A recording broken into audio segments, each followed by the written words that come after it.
नमस्कार, स्वागत है आपका इंडिया न्यूज़ इन खबर में और मैं हूं मनोज कुमार।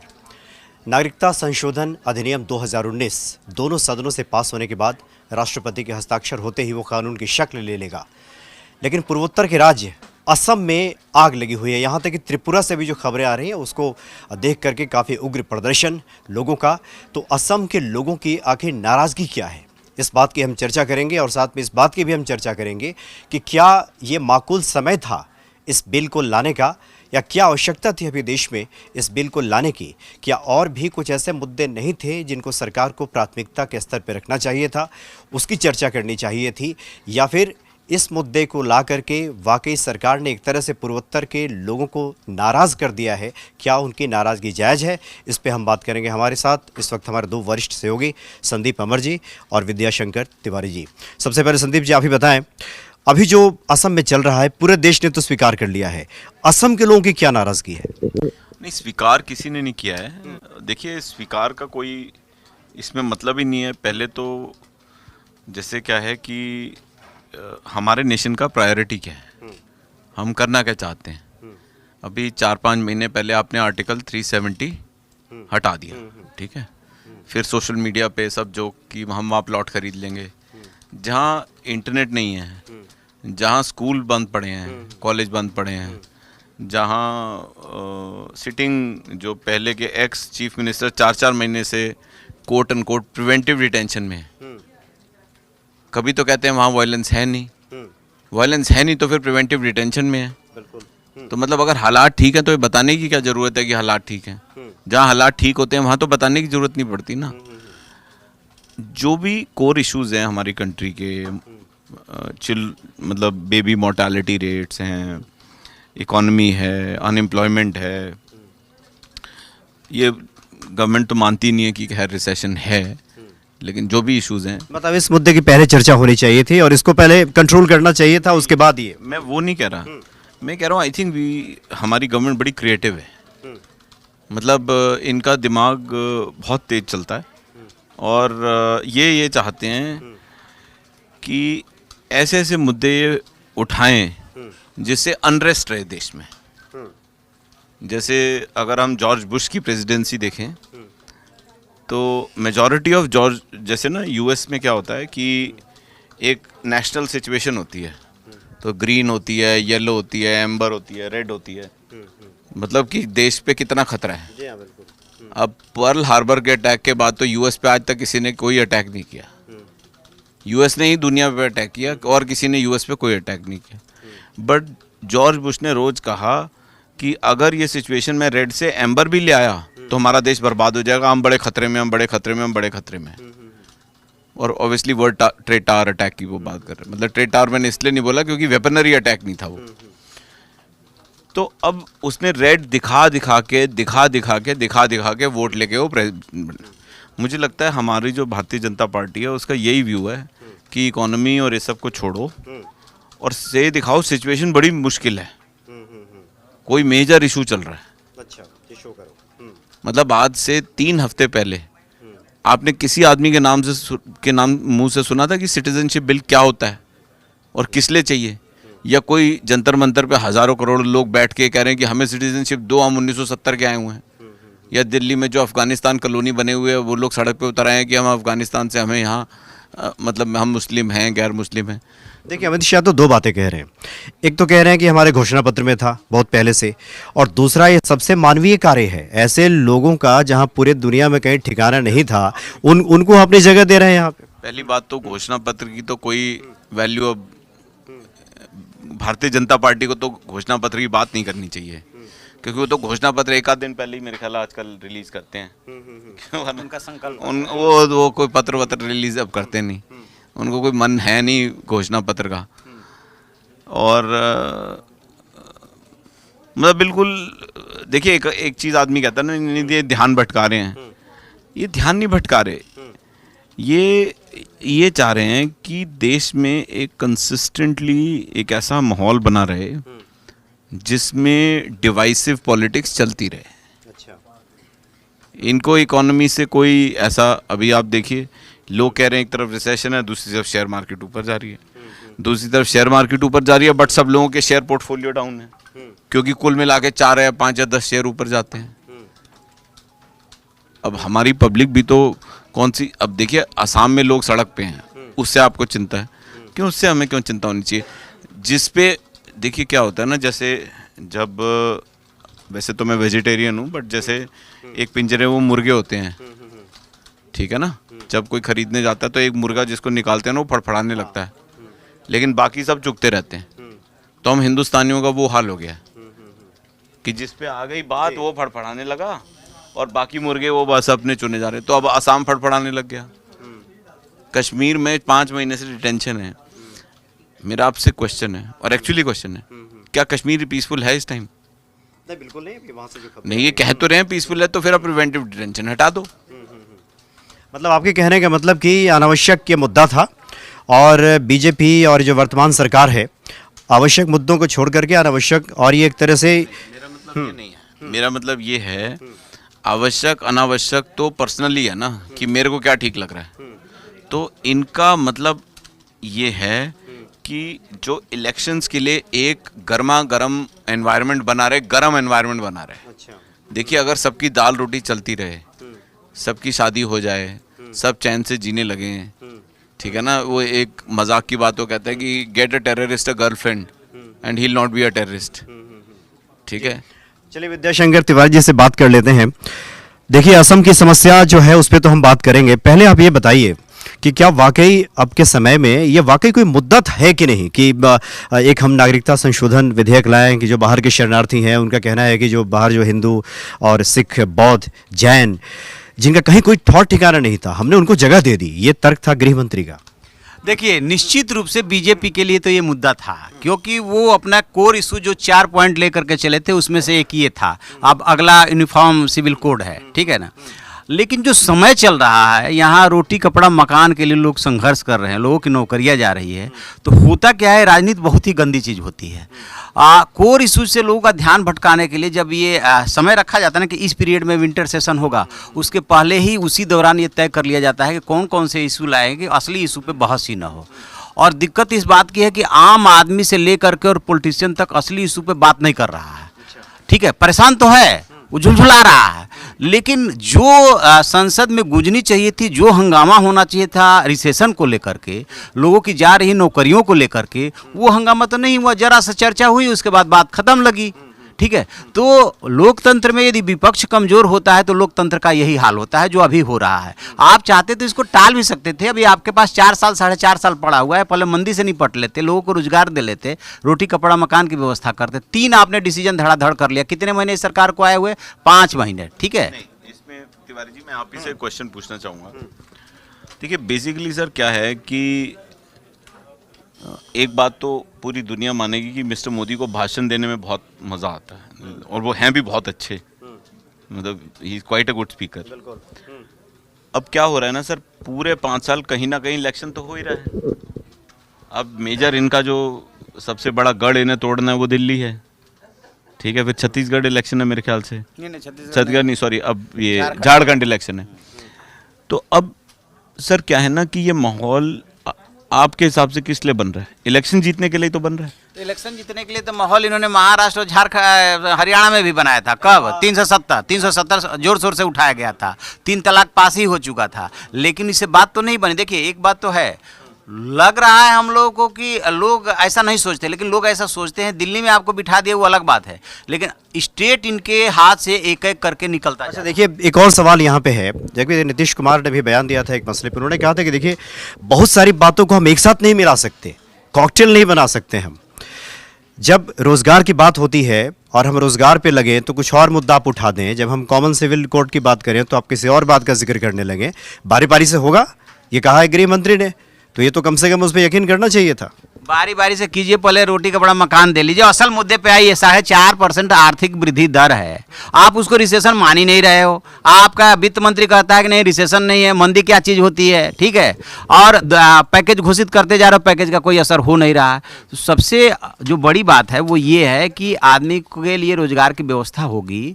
आप $5 ट्रिलियन की बात कर रहे हो कि हम अर्थव्यवस्था बनाएंगे, वो ऐसे ही बनेगी क्या? एक दूसरा क्वेश्चन है आपसे, आप तो सिटीजन हैं ना, ना, आप के में तो कोई कंफ्यूजन नहीं, आप यहीं के हैं। आपको क्या मिल रहा है एज अ सिटीजन? अगर मैं सिटीजन नहीं भी हूँ और मैं बन भी गया, फिर क्या होगा?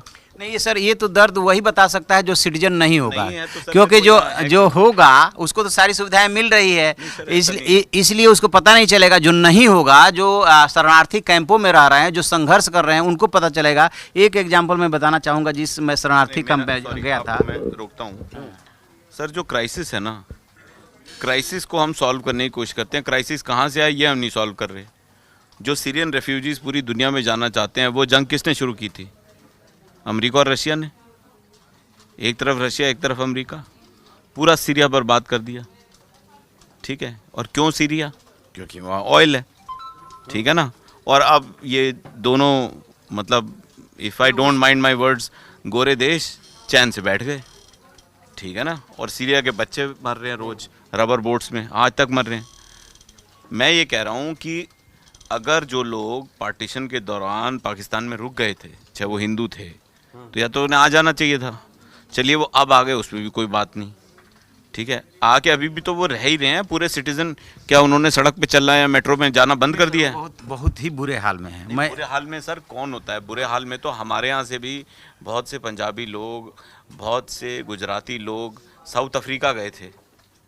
पंजाबी लोग लंदन में पहले, आज से 40-50 साल पहले बहुत मीनियल टास्क करते थे, आज उनकी बड़ी बड़ी मेंशन्स हैं। सर वो लोग कुछ वैल्यू क्रिएट करते तो कुछ बन जाते। अभी यहाँ नोएडा में मैं आपको बता रहा हूँ कि आप सेंटर स्टेज मॉल के पीछे एक बहुत बड़ी दुकान है काबुली वाला, जहाँ का मसाला पूरा नोएडा खरीदता है, राजमा मसाला। देखिए आप में अपने खुद में ताकत होनी चाहिए कुछ करने की।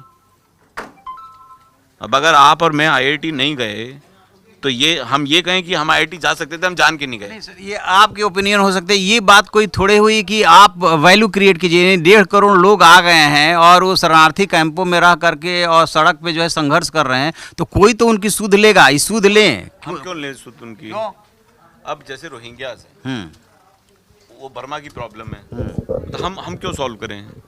नहीं ये तो हमारी प्रॉब्लम है। या पाकिस्तान, बांग्लादेश तो हमारा ही रहा है ना किसी समय में। बांग्लादेश की प्रॉब्लम नहीं सॉल्व करनी, वो खुद करे। आप बांग्लादेश गए? नहीं बिल्कुल, मैं नहीं गया। Bangladesh, they don't like us, वो हमें कुछ पसंद नहीं करते, हिंदू लोगों को बिल्कुल पसंद नहीं करते। नहीं, मैं आपसे इस बात को लेकर सहमत नहीं हूँ कि वो जो शरणार्थी आए हैं उनकी कोई सुध ही नहीं लेगा। हर कोई देश अपने इतना बड़ा अमेरिका देश है, सबसे डेवलप कंट्री, वो बना रहा है ना दीवार की, दीवार बननी चाहिए। आप टैक्स दे रहे हैं ना सर, आप सिटीजन भी हैं, आप टैक्स भी दे रहे हैं, ठीक है। अब आप मेरे को ये बताइए, उस टैक्स के बदले आपको मेट्रो मिलती है, फ्लाईओवर्स मिलते हैं। उस टैक्स के बदले तो ये लोग बिजली बिल फ्री में ले रहे हैं। हम टैक्स दे रहे हैं, ये लोग बिजली बिल, पानी बिल और दुनिया भर का बिल केजरीवाल जी फ्री करते जा रहे हैं। मतलब दिल्ली के आ रहे हैं फ्री बीज में। पानी तो सर आपके घर भी फ्री आ रहा है। नहीं, नगर निगम उसका पैसा लेता है। नहीं, आप सर 25,000 लीटर यूज कहाँ कर, इतना कौन ना लेगा? मतलब आपका भी पानी का बिल फ्री है सर, आप घर जाके चेक करिए। तो चलिए हम लोग दूसरे मुद्दे की बात कर लें। देखिए, ये नागरिकता संशोधन विधेयक पे सदन में, दोनों सदनों में गर्मा गर्मी बहस हो चुकी है पहले भी। कितना जरूरी है, कितना गैर जरूरी है, अब तो चूंकि पास हो चुका है, कानून की शक्ल भी ले लेगा। अब इसके बाद की परिस्थिति की जरा हम लोग बात कर लें। परिस्थिति मजाक है, जैसे कश्मीर में मजाक चल रहा है। अब आप वहाँ देखिए सिचुएशन क्या है। वहाँ कोई पॉजिटिव सिचुएशन है? असम में पॉजिटिव सिचुएशन है? अच्छा भला ठीक ठाक चल रहा था। अभी तो मैं गुवाहाटी से आया हूँ, सब शांत था, अब वहाँ कर्फ्यू लग गया। असम के लोगों के डरने की आवश्यकता क्या है? देखिए वहां पे जो बात ये नहीं है कि कौन डर रहा है कौन नहीं डर रहा। हम यहाँ अपने स्टूडियोज में बैठ के ये कहें कि ये इसलिए ये जो दंगा कर रहा है गलत है, ये दंगा नहीं कर रहा है ये गलत है, ये सर देश में तो अराजकता बढ़ ही रही है ना सर। वन मैन, वही कहते हैं ना कि मतलब पेजेंट रेवोल्यूशन और नक्सलाइट्स को आप वो नहीं कर सकते कि ये टेररिस्ट है या ये फ्रीडम फाइटर है। अंग्रेज तो भगत सिंह को क्या कहते थे? टेररिस्ट ही कहते थे ना। तो मेरा सर कहने का मतलब ये है कि मैं ये जजमेंट नहीं लेना चाहता कि कश्मीर में क्या हो रहा है, असम में क्या हो रहा है, लेकिन अचानक ही आपने देश में वायलेंस करवा दी। यानी आपके कहने का मतलब है कि ये जो बिल आया है इससे स्थिति सुधरेगी नहीं बल्कि बिगड़ेगी, जबकि सरकार का कहना है कि इससे तो हमने सुधार किया है। सर सुधार तो कश्मीर में भी हुआ है, लेकिन क्या अगर आपके पास पैसे हैं, इंटेंट भी है, डल लेक भी है, बट जहाँ हर 50 कदम पे 2 फौजी खड़े हैं, वहाँ आप ले लेंगे प्लॉट जाके?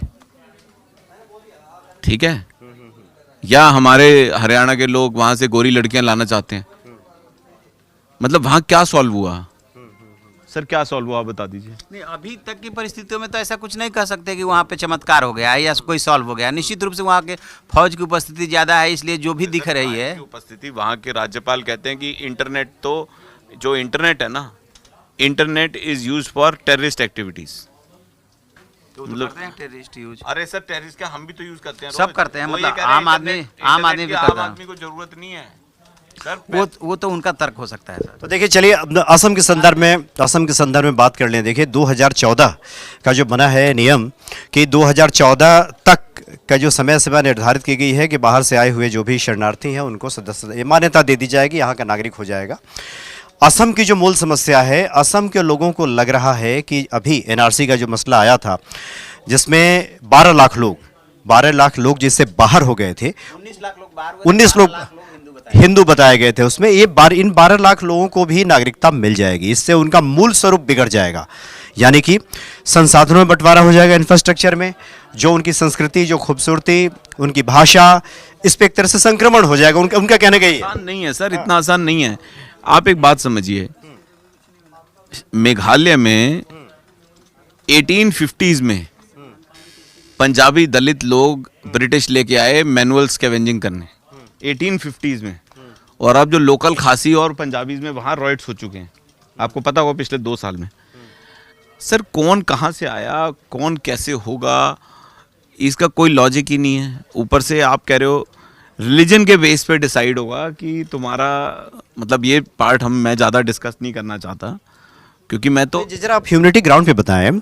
सरकार का ये तर्क है कि मुस्लिमों के लिए 56 देश हैं जहाँ वो रह सकते हैं, उनको कोई प्रताड़ित करने वाला नहीं है। हिंदू, सिख, जैन और ईसाई, बौद्ध, इन लोगों के लिए कहा गया कि नागरिकता दे दी जाएगी और एक बनाया गया, तो फिर क्या दिक्कत है इसमें?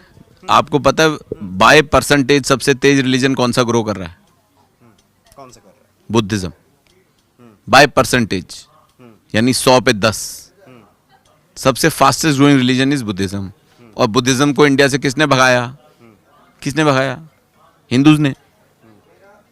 कढ़ाइयों में जलाया बुद्धों को, तभी तो बौद्ध धर्म यहाँ जाके वहाँ शाओलिन टेम्पल बनाए चाइना में, तो बुद्धिस्ट को तो हमने भगा दिया था। तो आप सुधार कर रहे हैं?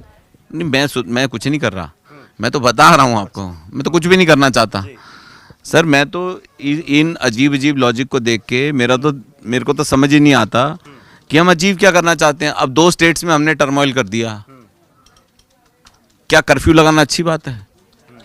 आज मिस्टर मोदी सुबह ट्वीट करके कहते हैं कि असम वालों सब ठीक है, मैं गारंटी लेता हूँ। अरे तुमने इंटरनेट वहाँ बंद कर दिया, तुम ट्वीट कर रहे हो।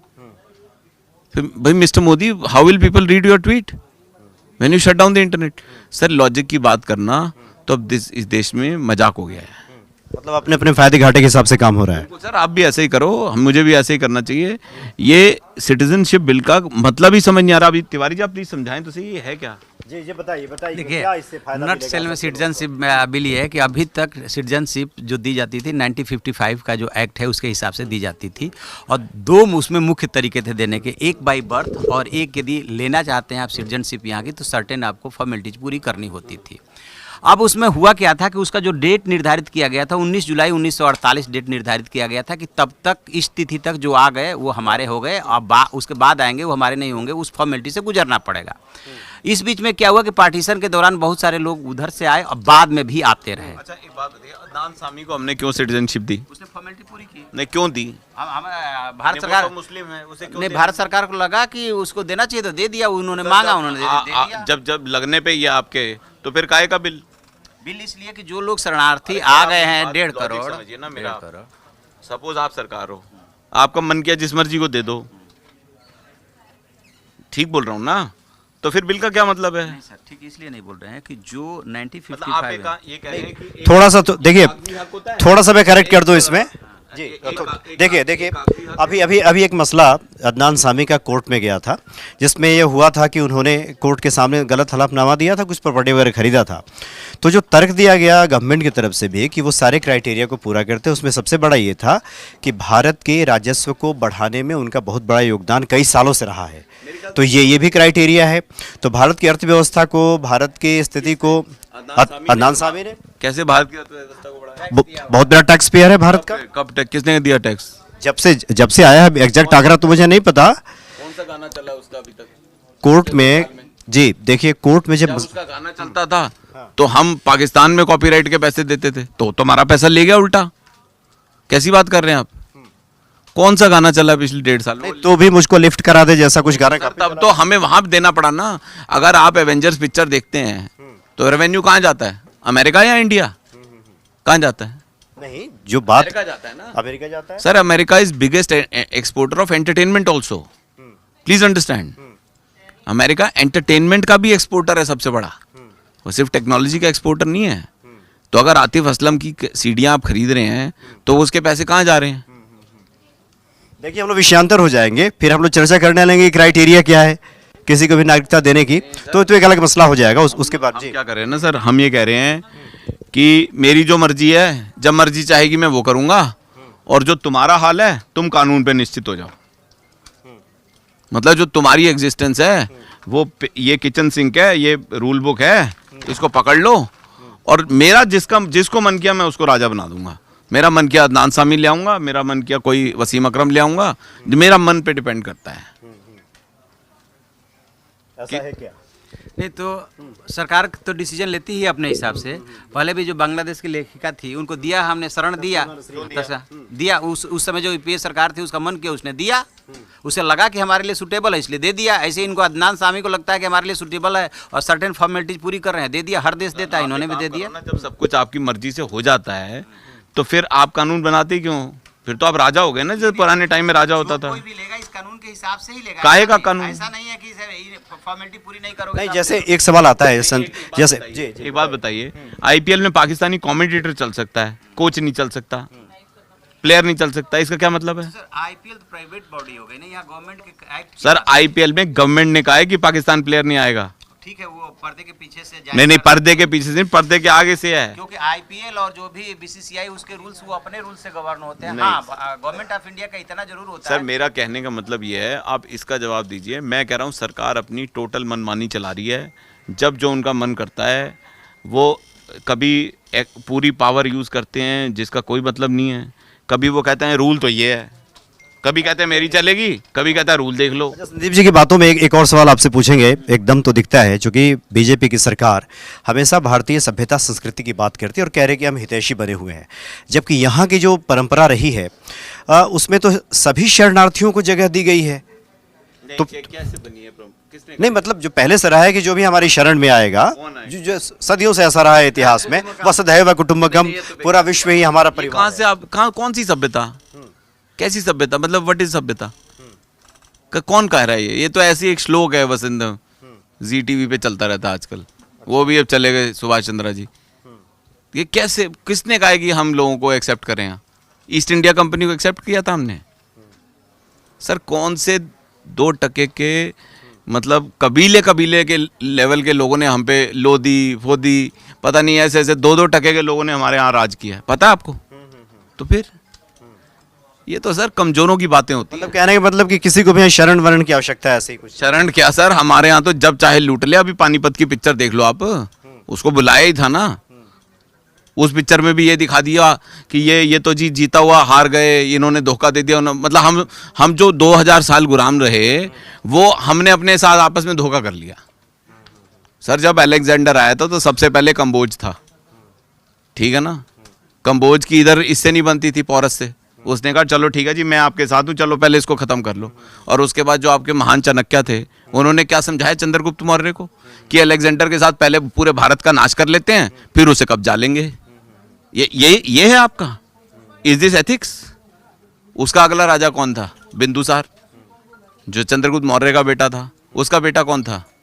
सम्राट अशोक। अशोक का स्तंभ और अशोक हम क्यों करते रहते हैं? क्योंकि अशोक के टाइम इंडिया सबसे बड़ा था। सर ये सब बेकार की बातें, हमारी कोई सभ्यता वभ्यता नहीं है। अच्छा चलिए, अब तो कानून बन गया है। आप बताएं, जैसा कि संदीप जी ने तो बहुत सारी बातें रखी, क्या वाकई ये लग रहा है इससे कोई फायदा वायदा नहीं होने वाला है? गवर्नमेंट ने अपना समय जाया किया है, अनावश्यक मुद्दे पे समय बर्बाद किया है, हासिल कुछ नहीं होने वाला है। नहीं, मैं इस बात को तो नहीं मानूंगा कि गवर्नमेंट ने अपना समय जाए। 1.5 करोड़ लोगों का सवाल था और 1.5 करोड़ लोगों को लेकर के कोई ना कोई डिसीजन होना था, कभी ना कभी डिसीजन होना था। लेकिन हाँ, जिस समय ये डिसीजन किया है कि अभी आपने कश्मीर और 3 तलाक बिल पे लिया, अभी एक डिस्प्यूटेड इशू उठा दिया आपने और जो है असल मुद्दे से ध्यान भटका दिया, लोगों को रोजी रोटी मिल नहीं रही है। नहीं, मैं रोजी रोटी, उनका ऑब्जेक्टिव है इलेक्शन जीतना, और ऐसा नहीं है कि कांग्रेस का या एएपी का नहीं है, उनका भी यही है। अरविंद तो गायब हो गया 3 साल बीच में, अब पिछले 6 महीने से वो दिखने लगा है। तो इतना वो फ्री बीज दे दिया कि सब लोग खुश हैं। नहीं, फ्री बीज दिया नहीं दिया सर, वो तो डिसअपियर ही हो गया था ना। देखो वेट भी कितना गेन कर लिया उसने, पहले तो पतला होता था, अब अच्छा खासा तगड़ा हो गया है। ठीक है, तो ये सब इलेक्शन जीतने के लिए पब्लिक को गुमराह कर रहे हैं। 2 स्टेट्स खराब कर दी। दिल्ली में भी आपको पता है कल रात कितनी 900 पोल्यूशन थी। क्या व्हाट इज अरविंद डूइंग? मैं ऑड इवन कर दूंगा, मुझे अवार्ड दिला दो दुनिया में, मेरे को यूनिसेफ ने अवार्ड दिला दिया। और वो आपको पता है उसकी डेंगू क्या दिया है? 10 सोमवार, 10 इतवार, 10 बार, 10 बजे, मतलब हम खुद ही डेंगू ठीक कर लें, वो ये कह रहा है। उसने क्या किया? उसने कुछ नहीं किया। चलिए, आखिरी कमेंट आप दे दीजिए। गवर्नमेंट सिर्फ ऐतिहासिक भूलों को ठीक करने में लगी है, क्या हम मान लें कि उसका वर्तमान परिस्थितियों से कोई लेना देना नहीं है? रोज़मर्रा के जीवन में क्या लोगों के घट रहा है, उसे वो आंखें मूंदे हुए है, नज़र फेरे हुए है, क्या हम यही मान लें? नहीं, मैं ऐसा नहीं मानूंगा, लेकिन हाँ वो गिमिक कर रही है। और ऐसा नहीं है कि उनका गिमिक सक्सेस ही हो जाएगा। 2 राज्यों में, महाराष्ट्र में और हरियाणा में, उन्होंने गिमिक करने की कोशिश की 370 के बहाने, वो गिमिक उनका चला नहीं, वहाँ पे उनको सेटबैक तो लगा। अब यहाँ झारखंड में अभी तक की जो वोटिंग हुई है, आज तीसरे राउंड की वोटिंग हो रही थी, वहाँ हंग की खबरें आ रही है। ठीक है, इसलिए इसको भुनाने की कोशिश हो रही है। आपको याद होगा कि हरियाणा और महाराष्ट्र के चुनाव से पहले पाकिस्तान पे एक बार हमले की भी ऐसे 1 दिन पहले ऐसा किया गया था। तो चूंकि इनको 1-2 बार सक्सेस मिल गई है, इसलिए बार बार उसी को अप्लाई कर रहे हैं, बट लोग अब समझने लगे हैं। मेरा अपना मानना है कि यदि 1.5 करोड़ लोगों की समस्या को आप सॉल्व भी कर रहे थे, तो इस पे जैसे स्टैंडिंग कमेटी को भेजना है या प्रवर समिति को भेजना, बहस होने दीजिए ना, इतनी जल्दीबाजी क्या है, और असल मुद्दे पे आइए। कमेंट ये है, चलो अब आपका हो गया इम्प्लाई।